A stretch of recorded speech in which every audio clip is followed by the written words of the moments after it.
Tuesday, October the 26th. Iain Stewart crash. Did he hit a birdie? Disgrace wins Booker Prize. But is it better than the Rats? Meat Wars. The beef hits the fan. Yes, he's back. Please put your hands together for the hardest working man in television, Mr. Iain Lee.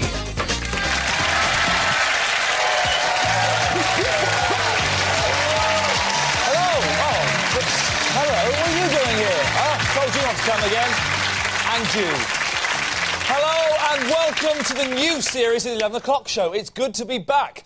And yes, of course, Booker Prize debate is gripping the nation. Well, that part of the nation that reads the big papers while an underpaid East European girl dresses the kids. The rest of us are gripped by more important things, like the sheer gall of the Gallic French who won't eat our poisoned beef. In case you missed it, J.M. Coetzee has won the Booker Prize. It's a great name for a prize for books, if you think about it. The Booker Prize. Load of blokes read a load of books and choose their favourite. Easy. Next year, of course, I'm hoping to judge the Booby Prize. Also tonight, we've just had the National Television Awards, at which I'm proud to say we won the best third series of a 3 nights a week late-night topical comedy show hosted by a thin bloke and a girl too good-looking to even look at him if he wasn't on the telly award. It's true, and apparently you can get an award for almost anything these days. If it's not art, it's your arse. This week, Denise Van Outen and Robbie Williams both won Rear of the Year awards. Robbie recently got his out on stage mid-concert, presumably because he wanted the audience to hear his lyrics. I don't know. But now, please welcome the woman who always makes an arse of me. It's Miss Daisy Donovan.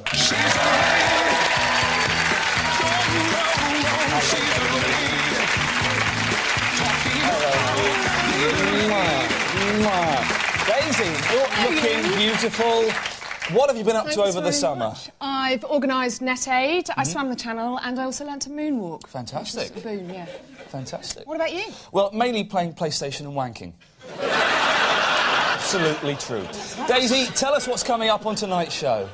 Tonight, I'll be talking to wannabe London Mayor Glenda Jackson. You know, and the arts were starting to be revered and portrayed in the media. And, you know, were you consciously trying to be part of that liberation, you know, being at Ronnie Scott's, appearing in jazz mags? No, I don't think I was aware of it at all. Really? And we'll be talking to the godfather of punk, Malcolm McLaren. Now here's the headlines.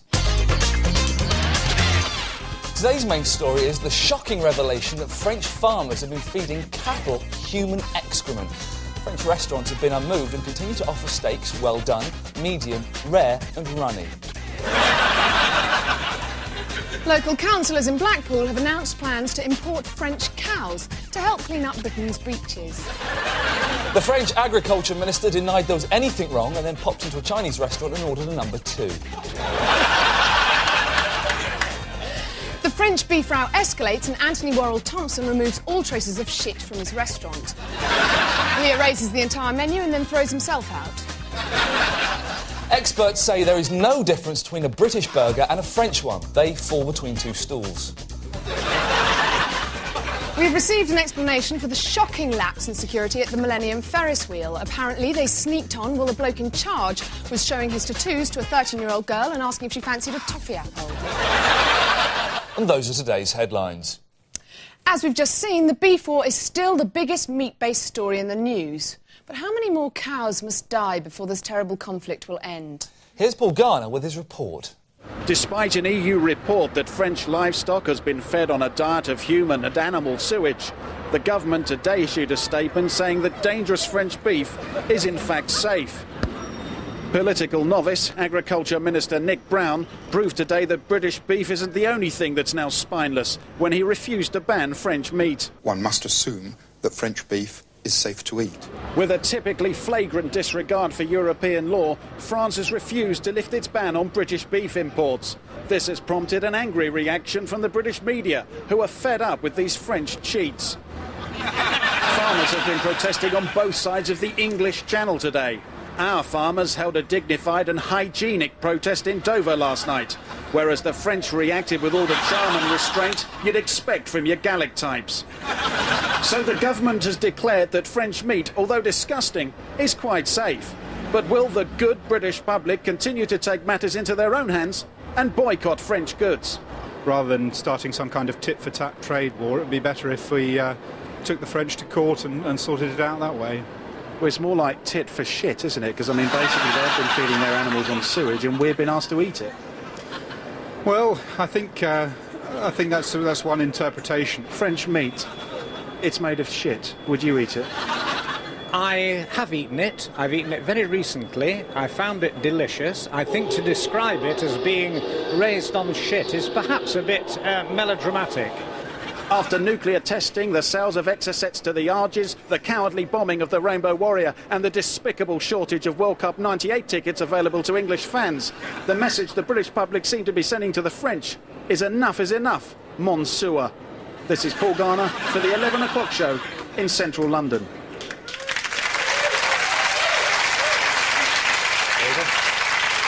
Now, here's the news just in.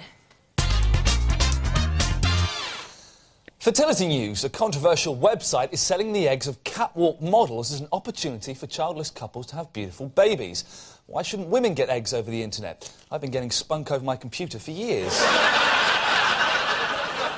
I can see it now. Congratulations, your baby is 8 pounds 6 ounces. That's a pound heavier than the mother.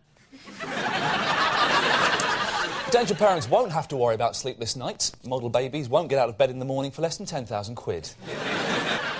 Parents who leave their kids unsupervised in public libraries are to be fined £500. A spokesman for the library said, shh. Britain's relationship with China was strengthened this week when President Zhang attended the Queen's banquet. Prince Philip ingratiated himself with the president, saying that his wife had good tits for a slitty-eyed bird.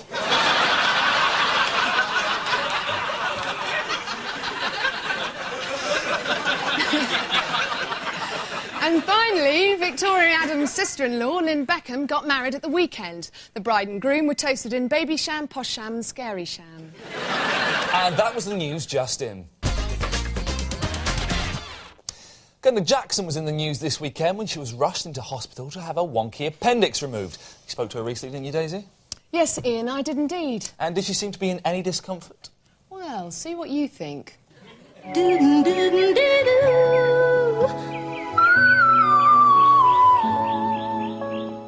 Today, I'm proud to meet a double Oscar-winning former government minister who could be the next mayor of London. She's never been out of the spotlight. It's Glenda Jackson. Glenda, thank you very much for joining us today. Pleasure. You were very creative, very artistic, you know, and the arts were starting to be revered and portrayed in the media. And, you know, were you consciously trying to be part of that liberation, you know, being at Ronnie Scott's, appearing in jazz mags? No, I don't think I was aware of it at all. Really? No. So you didn't want to appear, you know, at Ronnie Scott's, be... Well, jazz had no part of my magazine? life at all. What is the core of acting? Is it about getting into a part, or more importantly, sort of getting that great big part inside of you? Neither, I think, really. Did you think that, you know, as you entered into it, Yeah. you know, if it's the last thing I do, I'll lick Mrs. Thatcher? No, that was an absurdity. I couldn't lick Mrs. Thatcher. I wasn't contesting her seat. You were an MP. You became Junior Transport Minister in '97. You were at the forefront of British politics, and now, in the race to be mayor, you're back at the bottom. Front, bottom. How does it feel? Well, I don't share your view of what the mayoral job is. No, you know. no. I totally understand. But it's the actual race. It's about, you know, front, bottom. How does it feel? Well, I don't understand what you mean by front bottom. But it must have been such a coup, in a way, to be individually fingered by Tony Blair. But we weren't individually fingered by Tony Blair. Now, you know, you've got a heavy time ahead of you, and you're always on duty as a Yes. you know, you've got to be on call That's for your true. constituents Yeah. 24 hours a day. So, you know, you're always on. How do you bring yourself off? Well, they always say if you need a job doing, give it to a busy woman, and I think that is the case.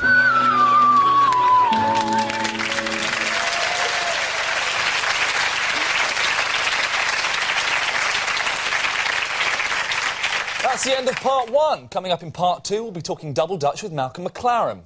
General Musharraf of Pakistan, General Pinochet and Alex Ferguson. All despots who've been in the news recently. Here's John Peel to tell us about one of his favourites, 70s dictator Papa Doc Duvalier. I always remember the first time I met the dictator, Papa Doc Duvalier. As far as I remember, it was actually Andy Kershaw's idea. He'd presumed that with a name like Papa Doc, he was some kind of blues singer. Of course, he wasn't at all. He was actually a terrible despot. And we arrived in Haiti anyway, and Papa Doc insisted on trying to impress us with his guitar playing. Eventually, his wife, Mama Doc, came in, and she brought in some lovely little nibbles and also some rather bizarrely coloured drinks. And Kershaw and myself both started drinking them, not realising they actually possessed voodoo properties, and unfortunately I, under the power of voodoo, had for some reason agreed to give a session to Tom McCoot, who at that point I presumed were a trio from Barnsley, not realising in fact they were a bunch of bloodthirsty militiamen. Nevertheless, they honoured the session, and immediately I could tell they were rather leery and had probably been drinking, and you couldn't orchestrate them at all, and they ended up starting to smash up the equipment, and eventually we managed to get rid of most of them. 3 of them, I think, kidnapped Kid Jensen, while the 4th one, I think, ended up becoming a drummer for Napalm Death.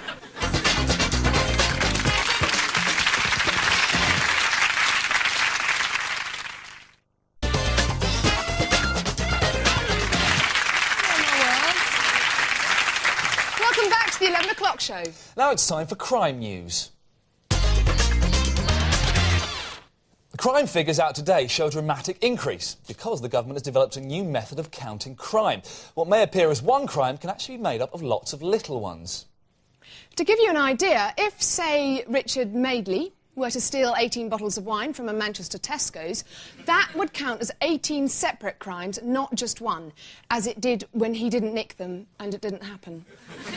But here's some crimes that have just happened this week. A cheating wife who plotted her husband's murder has been jailed after being trapped by a lip reader. The lip reader caught the woman on video mouthing the words, "I want to kill my husband!" A schizophrenic sex pest who kissed strangers' bottoms has been banned from the London Underground. Apparently, he didn't mind the gap. It's been reported that the murder inquiry of BBC darling Jill Dando has cost £2 million. ITV have put in a bid to do it for £5 million. In India, 4 drunken elephants rampaged through a village, destroying buildings and killing 4 people. A judge has called the trial a media circus. Britain's oldest spy, Melita Norwood, has been told by the Home Office that she may still face charges of treason. On hearing the news, her shocked husband said, "I don't believe it." That was tonight's crime news. Now it's time for today's guest. Never mind the intro, here's Malcolm McLaren.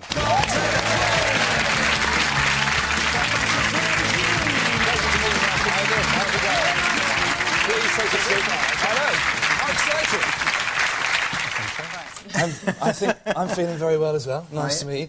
Now, Malcolm, we've asked you to explain some things to us, if you don't mind. Yeah, what's that? Well, manufactured bands dominating the charts with Westlife at #1, their 3rd #1. Would it be fair of us to blame you for starting the trend of manufactured bands? Yeah, probably. Really? I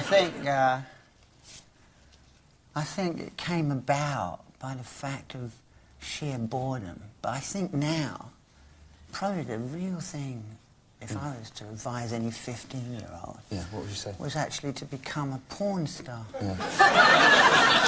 It's much cooler. It's much more real. Porn has become cool all of a sudden, hasn't it? It's kind of the Well, hit because it's thing. been karaoke for a long time, and now you can do it for real. So you're much more authentic, and I think you've got a better chance of making headway and becoming a Or you've got a better celebrity. chance of getting head, at least. No question. That's the And I thing. think you can enjoy it a lot more. You're not making a porn film, are you? Is this why you keep... Because if you need a tall, skinny bloke with a big cock... I'm your man. Now, you're seen as the originator of punk. Can you define what punk was? Or not? Of being an artful dodger, really. Really? After the Sex Pistols, you went on to manage Adamant.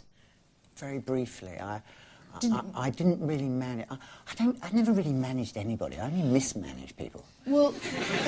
And all I did was, with Adam, was...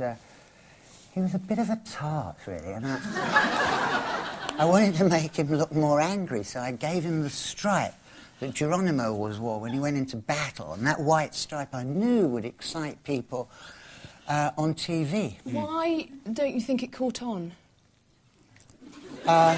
Because he probably became like a figure out of pantomime. Maybe. He never took any drugs, and he didn't really drink anything. He was fucking boring.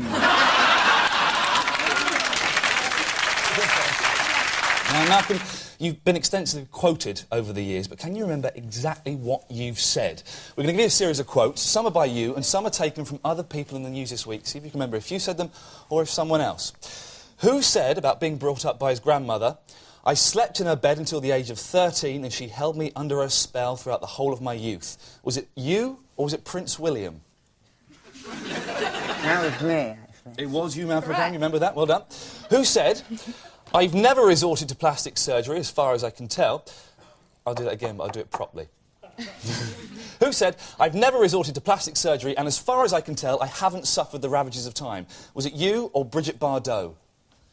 That's definitely Brigitte Bardot. Yeah, strangely it was Brigitte Bardot in today's Hello magazine. She hasn't suffered the ravages of time. No. Looks like a leathery old turkey. A friend of mine fucked her, though, and said she was brilliant. Really?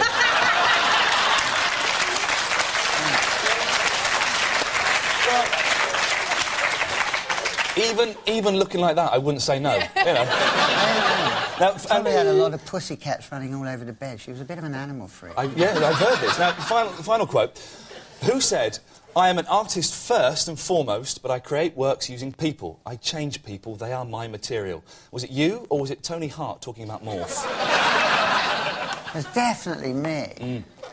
And it really came from a whole era of deciding art was rather boring and working with people was more interesting. You're well known for mixing musical genres like rap with opera and coming up with a completely unique creation. So we had to go out ourselves and we tried mixing Mick Hucknall and Marty McCutcheon together. Unfortunately, this was all we could come up with. Ladies and gentlemen, a big round of applause. Thank you very much, Mr. Malcolm McLaren. Thanks very much. It's a pleasure to meet you.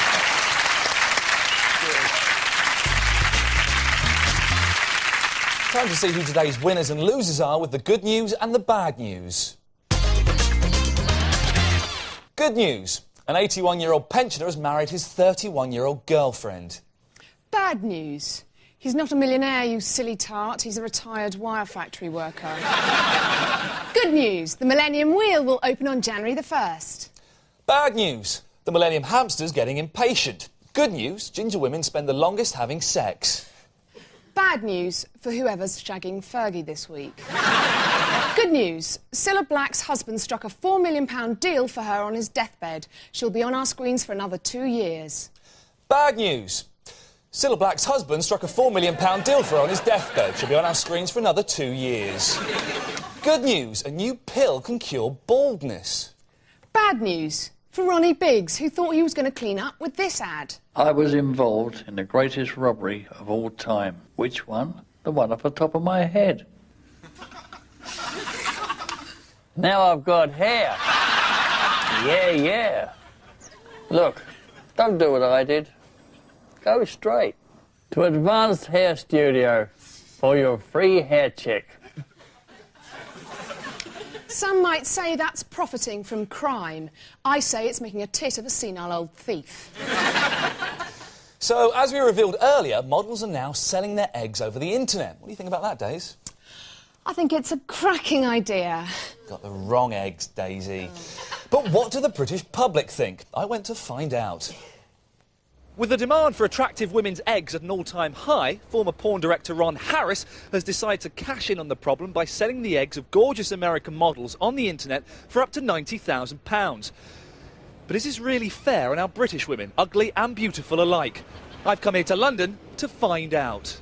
This chap is selling women's eggs from inside them on the internet. Good or bad? Outrageous. Should men be allowed to donate their eggs as well? If it's not right to sell them on the internet, where is it right to sell them? I mean, Londis, Iceland? Yeah, proper places by the government. Should certain women be banned from donating eggs? People like, I don't know, Rose West? I wouldn't. I would not. I don't know. I don't. Myra Hindley? Definitely no. Yeah, definitely banned. Yeah. Ruby Wax? Yeah. Well, I don't know. With advances in technology that I've just made up for our viewers, it's now possible to insert animal eggs into a lady. What animal eggs would you use to impregnate a woman? I don't think I personally would want to use any unless that woman had already given her consent. You'd never cross an egg with a dolphin's egg so it would have a huge subaqua cock? No, I think... So it would appear that most people are against the selling of ladies' eggs. But how would they react if they were given some for free? These eggs are being sold for £90,000 each. We've got about £250,000 worth here. What you can actually do now is take this Petri dish home, crack one off over it, so you just spray your load in there, then put it in an airing cupboard, dark cupboard for 3-4 weeks. They work like sea monkeys, and within a month you'll have a sort of young, attractive child. Would you mind doing that for us as an experiment? No. Seriously, just take that home. You've got Naomi Campbell's eggs in there. Take that home, crack one off in there, put it in the airing cupboard. Within a month you'll have some children. Nice one, cheers. So there we have it. Once again, the future of humanity is in the safe hands of sensible British men. This has been Iain Lee, The 11 O'Clock Show, London. I really enjoyed it. Now time for tonight's closing headlines. The race row at Ford's troubled Dagenham plant continues. Surely it was Henry Ford himself who said, you can have any colour as long as it's black. Alcopop sales have fallen rapidly. Apparently, teenagers aren't buying them anymore because they don't want to set a bad example for their children. A new survey on men's toiletries shows that Frenchmen, on average, use only 2 bars of soap per year, and that's between the lot of them. Robbie Williams and Gary Barlow are to reunite for children in need. Meanwhile, the other ex-members of Take That are to reunite for Puss in Boots in Panto at Eastbourne. Also in the pop world, there was widespread surprise at the news that Michael Jackson's son has blonde hair. However, by the time he's 40, he's expected to be a large black man with an afro. And those are tonight's closing headlines. Well, that's about it for tonight. Just time to tell you about tomorrow night's guest, Exorcist star Linda Blair. Apparently, she's very keen to appear on the show. In fact, I heard she was gagging for it. And finally, in the wake of the Stephen Lawrence inquiry, police unveil new community-friendly methods of approaching black motorists.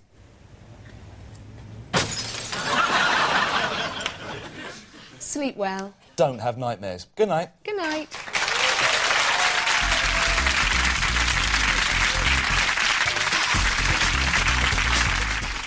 And there's more from those alternative news junkies tomorrow and Thursday at around about the same time, 11ish.